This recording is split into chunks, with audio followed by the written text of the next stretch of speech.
தேடி வந்த இஸ்ரவேலின் ஆண்டவரை போற்றுவோம். தம் மக்களை தேடி வந்த இஸ்ரவேலின் ஆண்டவரை போற்றுவோம். தம் தூய இறைவாக்கினர் வாயினால் தொடக்க முதல் அவர் மொழிந்தபடியே அவர்தம் ஊழியராகிய தாவீதின் குடும்பத்தில் வல்லமை உடைய மீட்பர் ஒருவர் நமக்காக தோன்றச் செய்தார், நமக்காக தோன்றச் செய்தார். தம் மக்களை தேடி வந்த இஸ்ரவேலின் ஆண்டவரை போற்றுவோம். தம் மக்களை தேடி வந்த இஸ்ரவேலின் ஆண்டவரை போற்றுவோம்.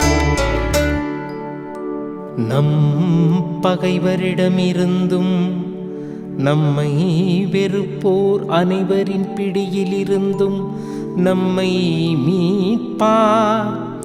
அவர் நம் மூதாதையருக்கு இரக்கம் காட்டி தமது தூய உடன்படிக்கையையும் நம் தந்தையாகிய ஆபிரகாமுக்கு அவர் இட்ட ஆணையையும் நிறைவேற்ற நினைவு கூர்ந்தார்.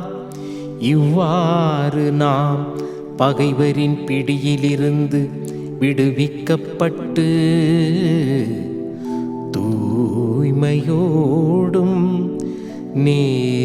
நேர்மையோடும் வாழ்நாளெல்லாம் அச்சமின்றி அவர் திருமுன் பணி செய்யுமாறு வழிவகுத்தார். தம் மக்களை தேடி வந்த இஸ்ரவேலின் ஆண்டவரை போற்றுவோம். தம் மக்களை தேடி வந்த இஸ்ரவேலின் ஆண்டவரை போற்றுவோம். இயேசுவில் எனக்கு பிரியமான சகோதர சகோதரிகளே, இந்த நாளை கொடுத்த இறைவனுக்கு நன்றி சொல்வோம். இந்த புதிய நாளை காண செய்த இறைவனுக்கு நாம் நன்றி கூறுவோம். எல்லாவற்றுக்கும் மேலாக நம் குடும்பங்களில் ஆண்டவர் ஒவ்வொரு நாளும் செய்து வருகிற எல்லா நன்மைகளுக்காக இந்த நேரத்தில் இறைவனை புகழ்ந்து பாடுவோம். சக்கரியாவோடு இணைந்து ஆண்டவரை போற்றி புகழ்ந்து பாடுவோம்.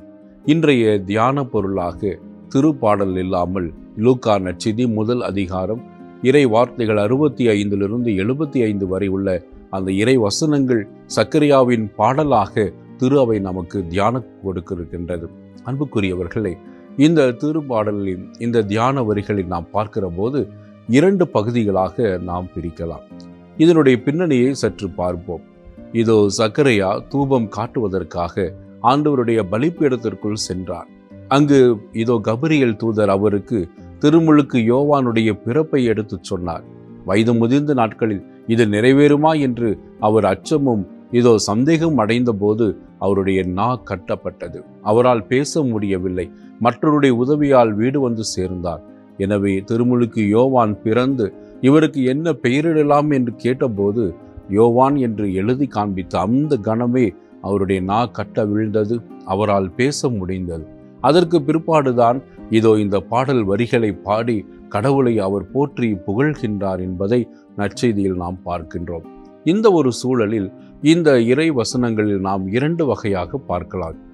முதல் பகுதி ஆண்டவர் இயேசுவை குறித்து அவர் பாடுவதாக, ஆண்டவரை போற்றுவதாகவே அமைந்திருக்கிறது.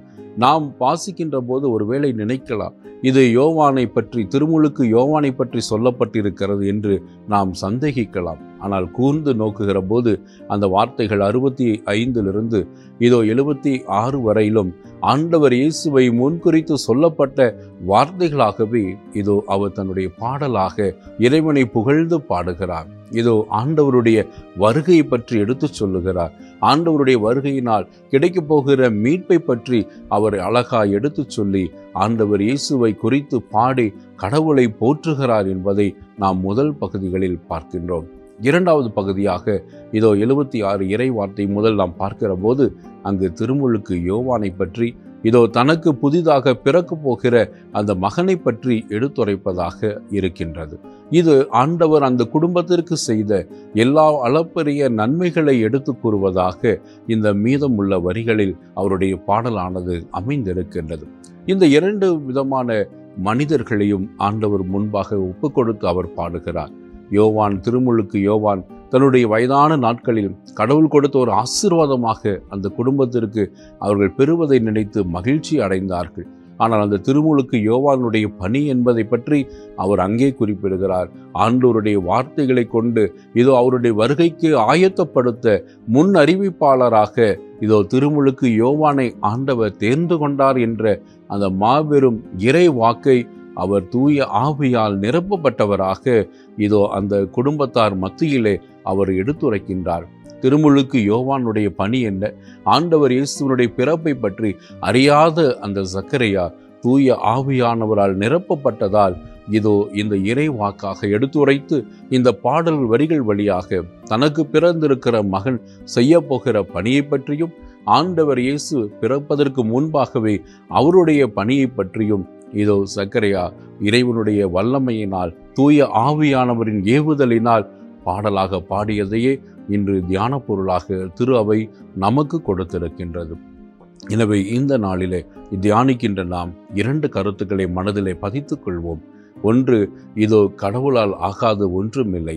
கடவுளுடைய பிரசன்னம் வல்லமை அவர்கள் குழந்தை பேரை கொடுத்து அவருக்கென்று இந்த பணியை கொடுத்து அந்த குடும்பத்திற்கு ஒரு பெரிய ஆசீர்வாதத்தை கடவுள் கொடுத்துள்ளார். எனவே அவரோடு இணைந்து நாமும் ஜெபிக்கிற இந்த தருணத்திலே நம்முடைய குடும்பத்திலும் ஆண்டவர் செய்த அளப்பரிய நன்மைகள், நன்மை எண்ணியலடங்காத நன்மைகள், எண்ணி பார்க்க முடியாத ஆசீர்வாதங்கள், இவற்றிற்காக நாமும் நன்றி சொல்ல வேண்டும். இரண்டாவது கருத்தாக, தூய ஆவியார் ஏவுதலினால்தான் அவர் இந்த பாடலை தன்னுடைய உறவினர்களுக்கு மத்தியிலே அழகாய் பாடி கடவுளை போற்றுகிறார். எனவே நாம் ஒவ்வொரு நாளும் காலை எழுந்தவுடன் இதோ அந்த தூய ஆவியாரை வருகையை நாம் தேடுகிற போது, அவருடைய பிரசன்னத்தை நாடுகிற போது அந்த நாள் முழுவதும் ஆவியானவரால் நாம் நிரப்பப்படுவோம். நமக்கு என்ன நடக்கும் என்ற எதிர்காலத்தை குறித்து நமக்கு நிச்சயமாக தெரியாது. ஆனால் ஆவியானவர் நமக்கு அனைத்தையும் வெளிப்படுத்தி தக்க வேளையில் நாம் என்ன முடிவுகள் எடுக்க வேண்டும், என்ன செய்ய வேண்டும் என்பதை அவர் நமக்கு வழி நடத்துவார். எனவே இந்த 2ஐயும் இந்த பாடல் வரிகள் நமக்கு அழகாய் எடுத்துரைக்கிறது. எனவே சக்கரையாவோடு இணைந்து நன்றி சொல்வோம். தூய ஆவியாரால் நாமும் நிரப்பப்பட அவருடைய துணையை எப்பொழுதும் தேடுவோம். ஜெபிப்போமா. எங்களை என்னாலும் நேசித்து காத்து வருகிற அன்பின் தகப்பனே, இதோ இந்த புதிய நாளிற்காய் நன்றி சொல்லுகிறோம். சக்கரையாவின் பாடலை தியானிக்கிற நாங்கள் இதோ எங்கள் வாழ்வில் நீ செய்த நன்மைகளுக்கு நன்றி சொல்லுகிறோம். அதே போன்று தூய ஆவியாரால் நிரப்ப பெற்ற சக்கரையா வரும் காலத்தில் நடக்க இருப்பவற்றை இறைவாக்காக எடுத்துரைக்கின்றார். நாங்களும் ஒவ்வொரு நாளும் ஆவியால் நிரப்ப பெற்றவர்களாய் எங்களுடைய அன்றாட கடமைகளை, பணிகளை செவ்வனே செய்ய எங்களுக்கு பலம் தாரும். ஆமேன்.